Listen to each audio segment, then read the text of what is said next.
new away kit. What do you think?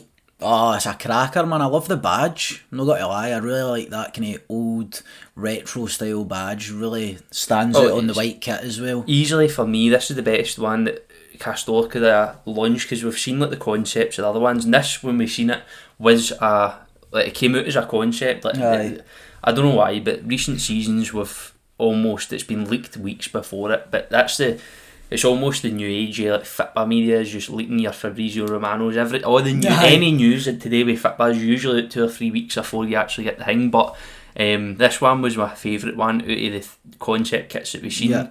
And to be honest, it looks even nicer in person. It definitely doesn't disappoint, and I like the collar on it as well, the red and blue. Obviously it makes a bit of difference having a bit on the end of the sleeves and the collar, but really the badge is by far the biggest standout in the kit for me. Obviously you've got the pattern on it as well, which is obviously that's the pro kit, so it stands out a bit more. Obviously the pro kit's an absolute fortune, but to be honest, I'd recommend it over the replica, because I don't know about you, but seeing previous replicas, I feel like, because you've got the home kit for last year, the replica version, and I've got the third kit for last year replica. I just feel you can't move in it. Like, no, I didn't realise the difference honestly until I compared my home kit versus your third kit. I got the home pro kit versus the home kit v the home kit, but the pro replica edition is the fabric's got much more give in it in the pro kit. And as well, you see when you put the replica kits on, I feel like after about fucking half an hour you smell like you've just done a half marathon. Football kits have been notoriously disgusting to wear for any length of time, do you know what I mean? Sit through a 90 minutes match and you smell like a fucking I'll tell you something, Cortez looked good in that away kit. His announcement. Certainly. The full kit as well is actually really good. Sometimes they'll go like a blue kit, black shorts, or white kit. I don't know what colour his shorts, but the whole thing was visually appealing when Cortez was wearing it. What is your thoughts on the Cortez, obviously the deal? We spoke about it in the last video, saying that we should extend his loan for another season because we've never seen much, and then obviously go ahead and cash in on the buy option, but now obviously it's an obligation. But do you think it's a good bit of business? It's probably the smartest thing we could have done. I mean, that's what we spoke about the last time, because I know it's an obligation to buy, so when it's an obligation to buy compared to an option to buy is like a kind of, we're testing the water to see if we want to keep him, maybe no. Obligation to buy, we're going to have to buy from him. Well, he's a Rangers player now. He's a Rangers player now, because we're going to have to buy, but all you've done is basically said, is it Lenzy came for? All you're saying is, right, we'll give you the money, but we're not doing it now, we'll do it down the line. And there might be a couple of clauses in there that sends him back, you don't know. But I think it's the smartest thing we could have done is you're basically, it's a buy now, pay later. At the end of the day, that's what done it on Klarna, haven't they? We've done it on Klarna. But which, to be fair, that's no saying anything negative, because clubs all over the world regularly do an obligation to buy. Yep.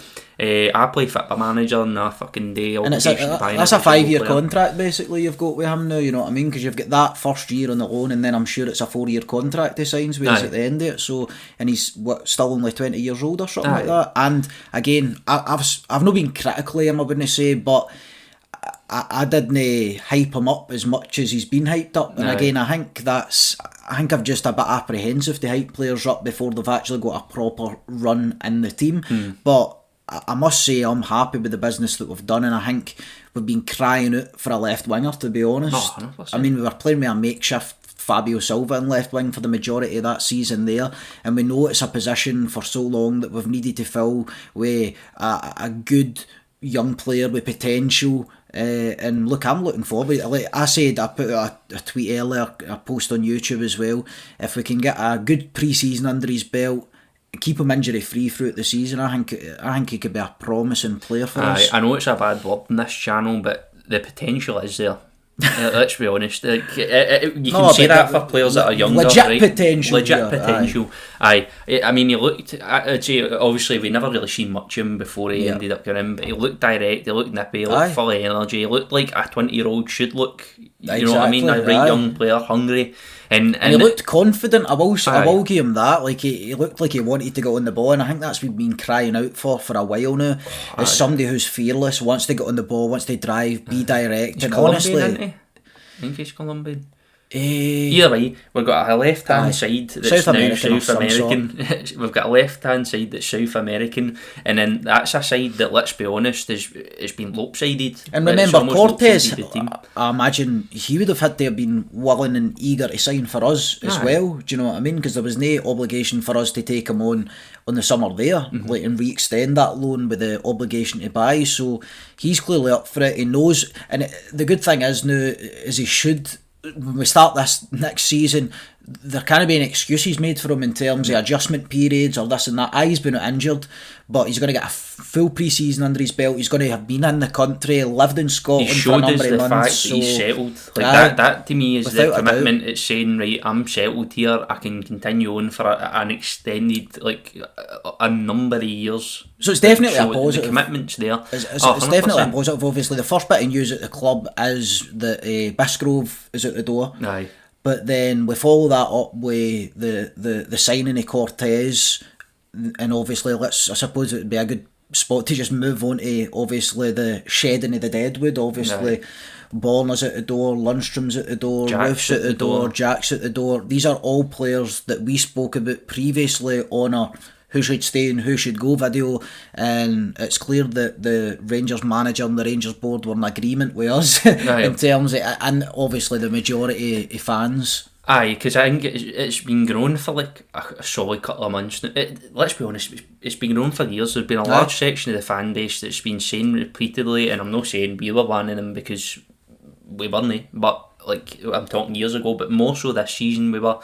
That kind of the attitude of, right, it's about time that we go these leaders, this old guard and this old way of playing and thinking, this old mentality, and moved them on and started a fresh slate, bringing young players in, try to develop them. And I mean, I've lost count the amount of times after every game we've played. We've spoke about the likes of performances for, and I get scapegoated at times, but the performances of Tav, Goldson, Lundstrom, Barisic, that if you see after a game any negative whatsoever, that's always one of the names that's been mentioned, and I think it kind of signalled that kind of separation between the fans and that leadership group, and it made sense for the club. It makes sense for me. I think it's just an inevitability, mate. You start to age, you're part of a club for a while. It's, remember that this is their profession, it's their job, you know, that they probably ultimately get a bit fatigued with it, just get a bit tired playing in the same. No, for a fan's point of view, you're thinking, you're paid a lot of money, you get to play in the Europa League and compete for league titles. How could you ever get how could that ever no be enthralling and exhilarating? But ultimately it is, and that's why forever, like. That's why people behind the scenes need to make the right decisions and move people on at the right times. That's as much as the footballing part is important. That's also important at a selling club. But let's be honest, like, I mean, I know no player's bigger than Rangers, but when you want to be a selling club, right, and you almost want to take on the role of being a stepping stone. That's the end of the day. If you want to be that club that's really good at bringing young players in, developing and selling them for a massive profit to Premier League teams. That's what we need to aim for at the end of the day. So me saying Rangers is a stepping stone club, it will be for a lot of young players. It'll be the best stepping stone these guys will ever make. Oh, and you've got the European stage, but that's what I'm saying. It's like a stepping stone doesn't really take away from the Rangers as a club, because we want to be a stepping stone club. Exactly. Like, if you want a player trading model to work, you need to be a stepping stone club. Exactly. When you look at the amount of dosh that's getting flung about in football, mate, you need to know. And no, we're not saying we're a stepping stone club in terms of on the pitch and competing. We'll compete and want to win every game. I mean, get to Europa League finals, win league titles. We expect nothing less for the players who pull on this shirt. But in terms of stepping stone, we mean it as for a transfer, for a recruitment point of view, for bringing people financial, because as I say, there's no player that will come in here that's bigger than Rangers. Mate, let's say Cortez is absolutely flying for the next 2 seasons, alright? He turns out to be one of the best wingers Rangers have ever signed. do you think that we're really going to keep him when somebody from Saudi Arabia wants to spend... We're not going to go, we're not a stepping stone club, like you're not going anywhere, you know what I mean? Like that's the attitude. It's where you need to make reasonable business decisions, ultimately. Exactly. But when push comes to shove, I think, again, we're moving in the right direction. I think that is solid decisions there to get rid of these 4 players. No hard feelings at all. Look... There's memories attached to every one of them. Absolutely. And the one I'm most sad to see go is Ryan Jack, obviously, because, I mean, he wasn't... Ryan Jack was always a player where, when he came on, he never had a horrible game. Aye. He had a level of consistency about him. Obviously, the injuries crept in, and we didn't really see much, and he wasn't really favoured under Clement. And listen, that it's sad, but when it comes to that point, when you're not getting selected... Even with injuries that we had, you know, it's time just to move on. Mate, even going back to what we were just talking about in terms of recruitment, bringing players in, selling at them, at their peak and stuff like that, right? If you watch the montage, the compilation that Rangers put out of Borna Barisic, there was a moment in time where Borna Barisic, every ball he swung in with his left foot would lead to a goal. I mean, there was a point in time where he looked like a brilliant left back. Unfortunately, again, we've held on to him too long. He's became the scapegoat. He's came under a ton of criticism, deservedly so, but just unfortunately that Rangers too often times are hanging on to people, and then these good times that they've gave you, good performances, good memories, they leave and you've got a sour taste in your mouth. We need to wrap that immediately. It can't go on any longer. We need to get this right, and this is not just this summer and this season. This needs to be the start of a 5-10 year process of building and doing things right on and off the park. It's essential. Because at the end of the day, it's good for us because obviously we rake in the profit for it, but it's also good for the players because now I think a lot of our fan base has become aware in a sense of, right, well, the club has got as big a part to play in alienating players and the fans and stuff like that for each 100%. Other, or driving a wedge, because you can't go stale at Rangers. It's one of the biggest. It's one of the biggest, most vocal fan bases.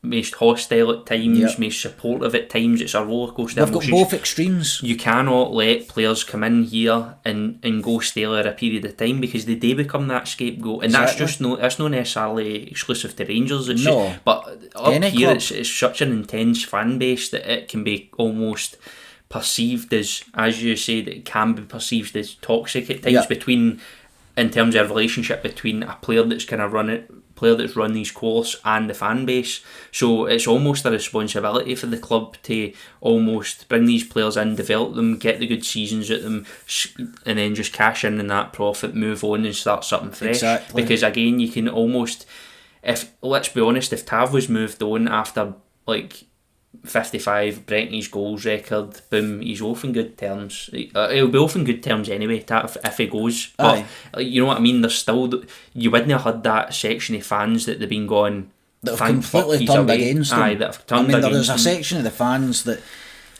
cannot stand to see James Tavernier on the park, which is, it's flabbergasting, honestly, when you think of the amount of impact that this guy's had.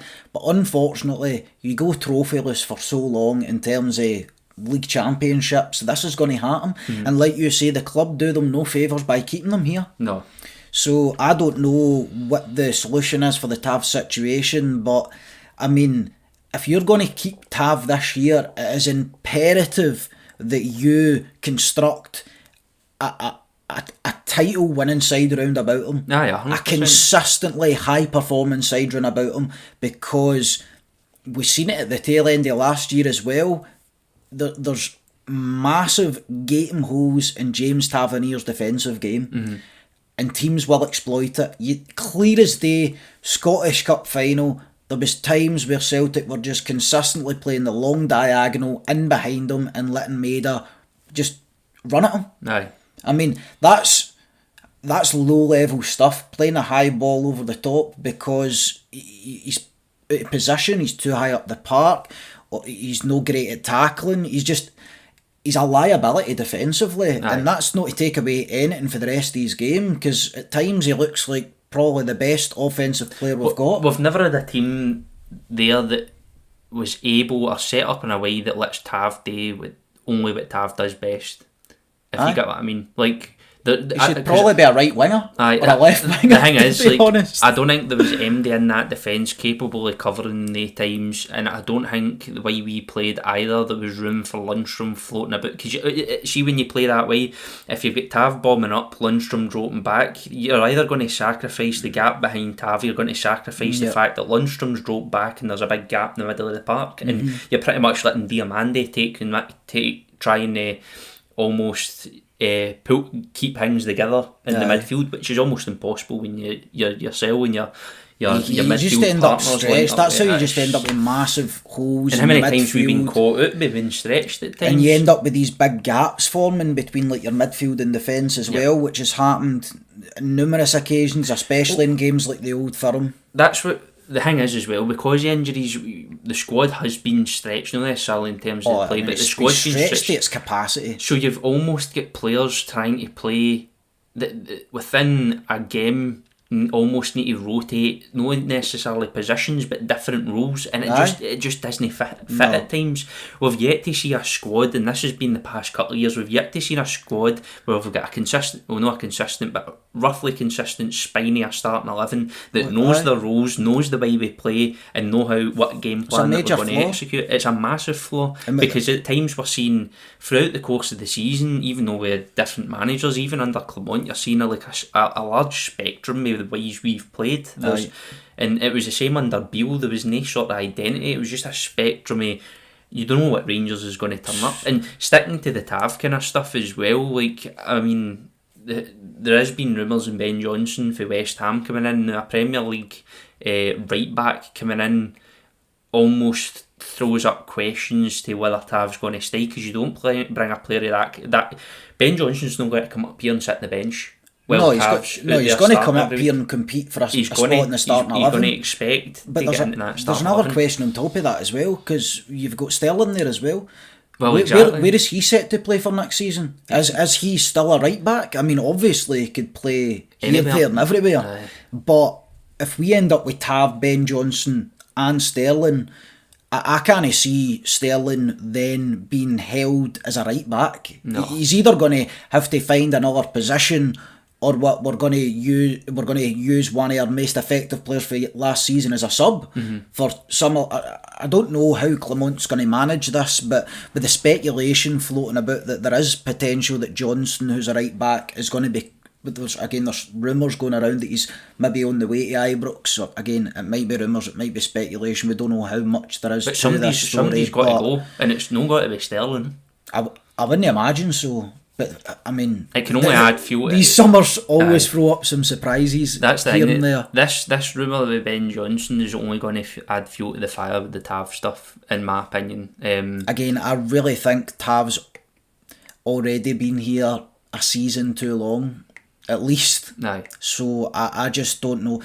I said it in the last podcast. It was like, if we start with James Tavernier and Connor Goldson in the right hand side of our defence next year and it goes wrong, Clement's gone by Christmas, we're in for a toxic year again. I mean, heavily toxic year. You seen the amount of anger, rage, frustration that are directed at these players, especially Tavernier as the captain, Goldson as the vice captain. They're going to get the brunt of it, and if we start with they two at the right hand side of the defence again and shit hits the fan, I can't say I'm looking forward to it. I can't go another year. I think and look, I think the big problem with Tav is that he chips in with so many goals and assists, but what I've always said is that, well, find a midfielder to supply your assists, find a striker to score your goals, and then you'll not be reliant on your right back to do both. So if we can recruit well up top, if we can find a goal scorer, no like Dessers, who needs 20 to score 10, 50% success rate if you're lucky, and find a midfielder who is a playmaker, who's got to supply you with assists, then I'm pretty comfortable offloading Tav, letting Sterling fit in right back, or possibly bring in a new right back as well, but well, it's got all the signs of a completely revamped defence, to be honest, because we're looking at centre backs, and also as well we've got Hefty in there as well, who's just come in, who looks to be battling it out with Yilmaz for that left back position. Yilmaz has just been out saying in the media that he's quite happy at Rangers. He's going to be staying here. The thing is, like, because we could, as Rangers fans, if you were to come out and say Yilmaz is going to be, but let's say Hefty wasn't in the picture of the new, if you turn around to any Rangers fan and says Yilmaz has got to be a starting left back for the entire season, nobody would have a problem with it. Yeah. But you know what I mean, we've got trust. He's a good player, Yilmaz. He's on the fans' side. He's in the fans' good books, and to also have another left back coming in with, again, decent amount of potential to battle it out with Yilmaz in that left back position. Aye. It's only that to me says, right, well, Hefty's coming in here and he's got a really good player. If he wants to come into this starting 11 and secure it, he's got to have to up his level and outperform a Yilmaz who has, for me, that's how you been get the best out of the players, though. Aye. That's how you get the best. You've got competitions, possible starters for the starting 11. Do you know what I mean? You're no got one who's guaranteed to start and then a sub if he gets injured. You've got two players battling it out for a position in the first team, and I think that's how you get most out of these players, and I think that's what we've lacked, just because we've lacked depth for a good few years now. Do you know what I mean? And that's obviously been brought on by injury concerns, poor recruitment, ageing players. There's been a lot of things that have went into that, but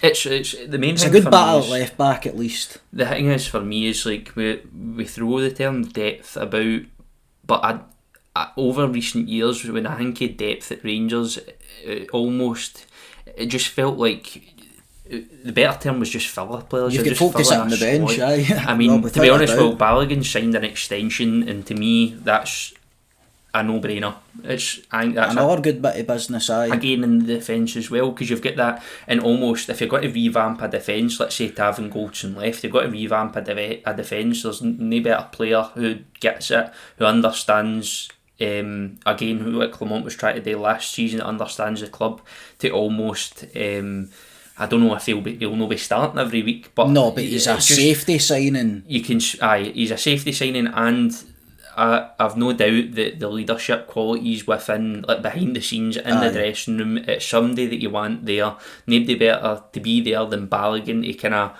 almost help lead either on the park or behind the scenes, that kind and of also impart that experience and being at Rangers. And obviously you can tell Balogun just really loves the club, you know that for a fact, but just to impart that, and you guys coming in, and maybe we're going to sign a younger, fresher centre back. If we do, that's up for debate, but a guy like Balogun to impart that experience, like, that's the stuff we don't see. We see the stuff in the park, obviously. You see the press conferences, but you don't see them training day in, day out. No. You don't see people in the changing room. And I think we need to recruit that aspect of players as well this summer. As a character, we need character. We've been crying out for it for a long time. Aye. We'll put it this way, right? Look at the players that have been released, right? These are main starters. Lundstrom started every week, nearly. You know what I mean? Ryan Jack, when he was playing, was almost a starter every single week. Yeah. Barisic at one point was a starter every single week and knows the club and that kind of stuff. Roof, he was nearly there, but these probably would have started if he wasn't injured all the time. For me, it wouldn't have been surprising just to see Balogun get chipped in. Right, we're going for a clean slate here, completely revamp, move on. But to me, those players leaving, Balogun staying, is a massive statement in whatever qualities he has. Like, there's a massive trust between Clement, between the behind the scenes at Rangers and Leon Balogun to keep him there and let the vast majority of the other contract. But I'll tell you what worries me, right? What worries me is that we line... No, we can bring in midfielders and strikers, but what worries me is that we might start the season with Tav, Goldson, Davies and Yilmaz, which is the same defence as we had last season.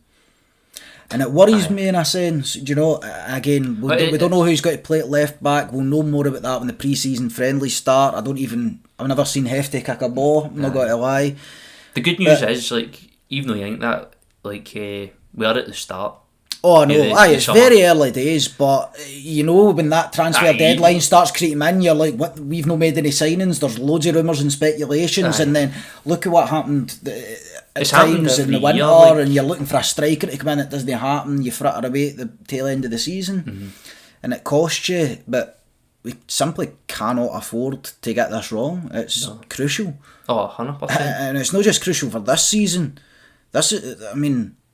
The revamped Champions League. We need a league title. It was a close run last year. I mean, Clement made it a close run, and his hands were tied, I would say. 100%. But look, we simply cannot be. We need to win. We can't afford to be in the same stage this Christmas as we were last Christmas. Aye. Well, I mean, next year it'll be slightly more interesting financially, because regardless if you win the league or no, you still need to play qualifiers for the Champions League. Aye. So there's that kind of, you can come second and out earn the fucking league winners for last year. Obviously, you don't want to be in that position. No. The league's you need to win the league. You think how many games we play as well, right? So we've got the league, we've got the 2 cups, you've got your qualifiers for the Champions League, and also when you need to qualify for the Champions League, the season starts earlier, so the players don't. And this is where you need depth, but not just depth as in numbers. This is where you need depth and quality. You can't piss about with squad fillers and stuff like that, which we have, like the likes of Scott Wrights. There was times on the bench last year, but it was like maybe Wright, Davis, sub goalkeeper, and then I don't know, four boys for the B team or the youth team. Get subbed on. Exactly. So that it just goes to show how handcuffed. How badly he was handcuffed. The fact that you have to, in order to make up the squad, you're going to have to fill the bench with academy players that will probably no see any more than 5-10 minutes. And I'll tell you another thing that I'm very apprehensive about going into next season, and I really, really hope we don't see it, but it's this: players getting injured, the recurring injuries, or just players getting injured week in, week out. We simply cannot afford to have more than 2 or 3 starters out at the same time. You can't even have 2 or 3. 2 or 3 is quite big, I know. I know, but there's times where we've been crippled with 6, 7, 8 people out at the same time. At one point. Some of them are obviously they're inevitable, but there also must be something going wrong in the behind the scenes front. But that's down to the sports scientists, the medical team, physios. I don't know if it's down to, I don't know what Michael Beale had them doing last pre-season, to be honest. God knows. I wouldn't like to know. Aye. But I really hope we don't see. I really just hope we don't see a repeat of what we've seen this season. Hopefully no. What we want you We're depressed enough. I know. So what we want you to do is we want you to jump into the comments, let us know your opinions on the topics we discussed. We love jumping into the comments and discussing that kind of stuff with all of you. Remember, there's a wee join button up there for the BlueSea channel memberships. If you want to click that and support the channel, it helps us invest a wee bit more back into the content, makes it better for you. Also the Patreon links down in the description. Remember to like and subscribe, and we'll see you next time.